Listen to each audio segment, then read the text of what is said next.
What's up mga chong? Isang mapagpalang araw na naman. Ngayon ang magluluto na naman tayo ng isang simpleng ulam. Pangmadalian lang mga chong. Ang ngayon ang gagawin natin, magluluto tayo ng dinuguan. Yung dinuguan guys, isang sa mga mabilis lang lutuin na ulam. Yung lulutuin nating ulam is yung dinuguang Ilocano. So pang Ilocano version mga chong. Kasi sa Bicol, yung dinuguan may gata ng nyog. Dito walang gata. Dugo lang ng baboy. Ngayon mga chong, iwa-iwain muna natin ito ng ating karne. So mas maganda pag magdidinuguan tayo mga chong, yung 50-50 laman tsaka taba.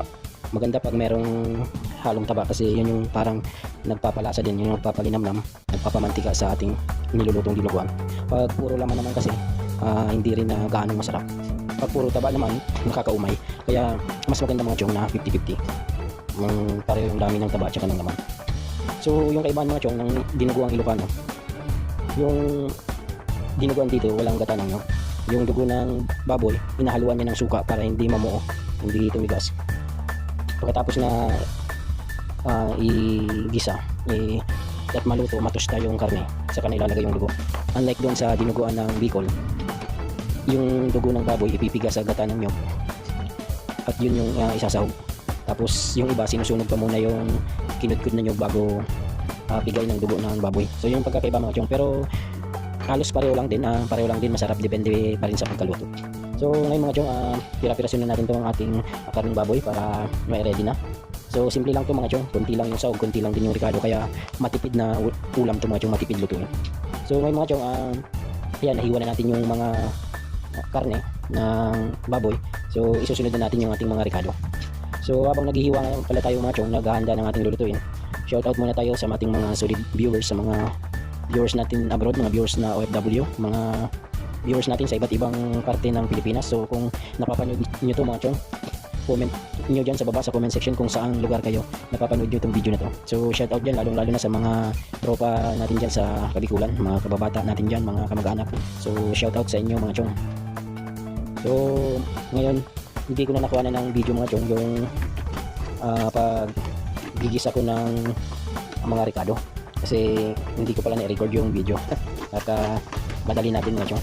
So ang ginawa ko pala dyan mga chong, pag lagay natin ng mantika, ilagay natin yung bawang tsaka yung sibuyas natin, yun yung unahin natin mga sangkap. Tapos nilagay natin yan na karne, yan na yung mga chong, lagyan natin ng paminta, tapos hihintayin natin yan mga chong na magbantika at matusta, yung magkulay brown na yung karne natin mga chong, yung parang tosta na siya, nagmantika na siya.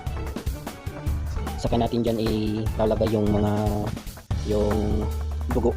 So ganyan mga chong, pag nagmantika na, pwede nyo dagdagan ulit ng sabaw kung medyo gusto nyo ng masabaw-sabaw yung dinuguan nyo. Pwede rin hindi, yung gusto nyo ng dry. Kaya lagay natin yung dugo mga chong, saka halu-haluin na lang natin, tapos hintayin natin maluto yung dugo, tapos i-adjust na ng timpla natin depende sa ating panglasa. So lagyan lang natin ng mga seasoning kung ano yung gusto nyong gawin pang timpla. Kung gusto nyo ng magic sarap or ng bitchin, kayo na yung bahala. Kayo na rin yung bahala magtansya sa timpla na kayon sa inyong panglasa mga chong. So yan mga chong, halos tapos na ang ating dinuguan Ilocano version. So dito lang ako nagluto ng ganyan mga chong, kasi sa amin sa Bicol ginagataan yung dinuguan. So tapos yan, pag paluto na mga chong, ilagay na natin yung mga siling haba, kasi yan yung pampabango ng amoy ng ating dinuguan, pampabango ng aroma. So yan mga chong, konting minuto na lang, medyo maluto yung ating nilagay na sili. Tapos timpla na lang natin. Pag okay na sa ating panglasa, pag luto na yung dugo, tsaka okay na yung panglasa, pwede na yan mga chong. So kiwar-kiwar lang mga chong, ihalo-haloin o imikos-mikos para manuot yung lasa ng panimpla ng magic sarap. So yun mga chong, isang simpleng ulam na naman yung ating dinuguan. Maraming salamat sa pagkonsumo ko sa 5 minuto ng buhay nyo mga chong. So yun mga chong, maraming salamat. Ingat kayong lahat nyo palagi, and peace. So wag nyo kalimutan mga chong, i-follow ang ating monthly page, Certeza Yumo page, i-share na din ang ating mga walang kwentang content. So yun lang mga chong, peace and bye bye.